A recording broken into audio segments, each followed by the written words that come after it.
Good morning. आप सभी लोगों का स्वागत है आपके अपने परिवार फ्यूचर स्टडी सेंटर सोनपुर में।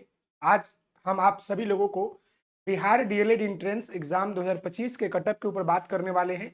आप सभी लोगों को बताना चाहेंगे मेरे प्यारे मित्र कि जैसे कि आप लोगों का जो आंसर की है वो जारी हो चुका है और जो सबसे बड़ा सवाल रहा अब जो है कटअप के ऊपर है कि आखिरकार जो है कटअप इस बार कितनी जाएगी, क्या पिछले साल से ज़्यादा जाएगी या कम जाएगी, इसके रिगार्डिंग जो है हम बात करने वाले हैं।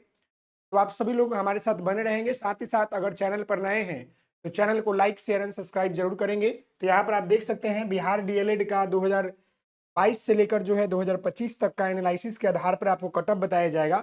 तो हम एक एक चीजों के ऊपर बारीकी से समझेंगे। उससे पहले मैं आपको कुछ इंपॉर्टेंट डेट बता दूं। जैसे कि आपको पता है कि आपका आंसर की जो है क्या हो चुका है, आउट हो चुका है। और यह आंसर की आपका जो है 11 अक्टूबर से लेकर जो है 13 अक्टूबर तक रहने वाला है। यानी कि आज आपका में भी 12 अक्टूबर है और कल तक रहेगा।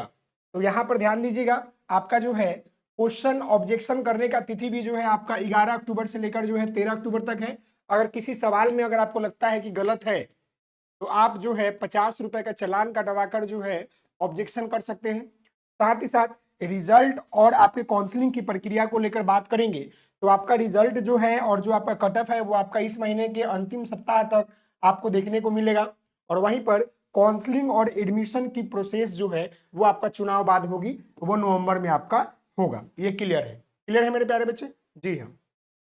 अब जो हम बात कर रहे हैं कटअप के ऊपर, तो उससे पहले मैं आपको बताना चाहूंगा प्रीवियस ईयर कटअप के ऊपर। जैसे कि आप देख सकते हैं कि 2022 ईस्वी में जो कटअप गया था वो आपका 250 प्लस गया था। क्योंकि मेरे प्यारे बच्चे उस समय 450 नंबर का एग्जाम होता था, इसलिए जो कटअप था वो आपका 50 से 60% के बीच गया था। 2023 में आपका जो है 80 प्लस स्कोर गया था और 2024 में आपका जो है 85 प्लस था। ये 2024 में कितना था मेरे प्यारे बच्चे? 85 प्लस था। तो कहने का मतलब है कि 2000 जो ये 25 है इसमें आपका कितना जाएगा, ये सबसे महत्वपूर्ण सवाल है। तो मैं आपको बता दूं हमारे टीम मेंबर और पिछले 4 सालों के एनालिसिस और आपके आंसर की आने के बाद जो आपका मार्कशीट आ रहा है, क्योंकि चैनल के ऊपर एक पोल जनरेट किया गया था, उस पोल के माध्यम से देखा गया है मेरे प्यारे बच्चे कि 40 से लेकर जो है 45% स्टूडेंट का जो स्कोर है वो आपका 65 से लेकर 75 के बीच आ रहा है। यानी देखा जाए तो एवरेज जो है मतलब आधा बच्चों का नंबर जो है 65 से 75 के बीच आ रहा है। ये रेशियो आप लोगों ने पोल जनरेट किया था जिसमें आप लोगों ने आंसर दिया है, समझ गए? तो एक एवरेज के दौरान जो पता चला कि दोनों का मिश्रण ही जो है इस बार भी आपका जो है क्या रहने वाला है मेरे प्यारे मित्र, तो कटअप रहने वाला है। यानी कि 2025 की बात करेंगे तो इस बार जो आपका कटअप रहने वाला है वो आपका 80 से लेकर 90 के बीच ही रहेगा मेरे प्यारे बच्चे। ज्यादा कटअप नहीं जाएगी, इतना के बीच ही जो है आपको कटअप देखने को मिलेगा। अब हम जो है बात कर लेंगे कि कैटेगरी वाइज कटअप क्या रहेगा इसके ऊपर। तो उससे पहले मैं आपको एक चीज बताना चाहूंगा कि जब लिस्ट निकलती है, यानी कि कटअप लिस्ट जो है कितना निकलता है ये भी जान लीजिए, क्योंकि बहुत सारे सवाल रहते हैं बच्चों के मन में। तो कटअप लिस्ट जो होता है सरकारी कॉलेज में आपके जो है 3 निकलते हैं, पहला लिस्ट, दूसरा लिस्ट, तीसरा लिस्ट। और उसके बाद जो होता है आपका 2 स्पॉट राउंड होता है, यानी बचा बचा हुआ सीट पर जो है स्पॉट राउंड होता है। तो कटअप का जो रेशियो होता है धीरे धीरे कम हो जाता है। मान लीजिए कि पहला लिस्ट में अगर 88 गया कटअप, तो दूसरा लिस्ट निकलेगा तो उसमें आपको 85 चल जाएगा, 2 से 3 नंबर का अंतर होता है। फिर अगर थर्ड लिस्ट निकलेगा तो 82 आ जाएगा और स्पॉट राउंड में आपका जो है 78-75 आ सकता है।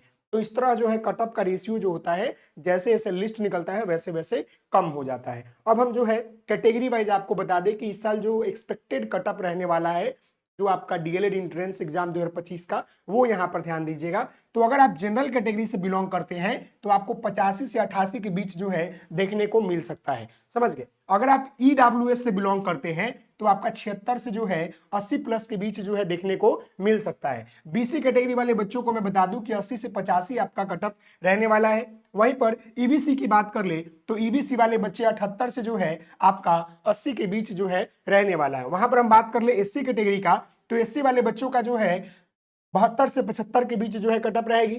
वहीं पर एसटी की बात कर ले तो इनका कटअप जो है 70 से 75 के बीच रहेगी। 1-2 नंबर का अंतर होता है, लगभग कटअप जो है एससी और एसटी का सेम ही होता है। फिर हम यहाँ पर पीएच स्टूडेंट की बात कर लेंगे तो इनका 65 से 70 के बीच रहने वाला है। और जो एफएफ यानी फ्रीडम फाइटर वाले बच्चे हैं उनका कटअप जो है 60 से 65 के बीच रहने वाला है। तो ये जो है आपका एक्सपेक्टेड कटअप है, और मैं आपको बताना चाहूंगा ये कटअप आपका जो है लगभग जो है 95% जो है क्या है कि ट्रूथ रहने वाला है। यानी कि जो हम यहाँ पर आपको बता रहे हैं ऐसे नहीं बता रहे हैं, बल्कि एनालिसिस के आधार पर आपको बताया जा रहा है, और ये 95% सही जाएगा। यहाँ पर 1-2 नंबर का अंतर आपको देखने को मिलेगा, लेकिन आपका जो कटअप है वो आपका यही रहने वाला है। समझ गए? तो अगर आपके कोई और सवाल रह गए होंगे तो आप इस वीडियो के नीचे कमेंट करेंगे, जो भी सवाल है हम सारे सवालों का जवाब आपका देंगे। तब तक के लिए धन्यवाद। आप सभी लोगों से निवेदन है कि वीडियो को अधिक से अधिक शेयर कीजिए, लाइक कीजिए, चैनल पर नए हैं तो सब्सक्राइब कीजिए। आशा करते हैं कि आपको हमारी बातें जो है समझ में आया होगा। तब तक के लिए धन्यवाद। आप सभी लोग हंसते रहिए, मुस्कुराते रहिए, पढ़ाई करते रहिए। Take care. ओके जी।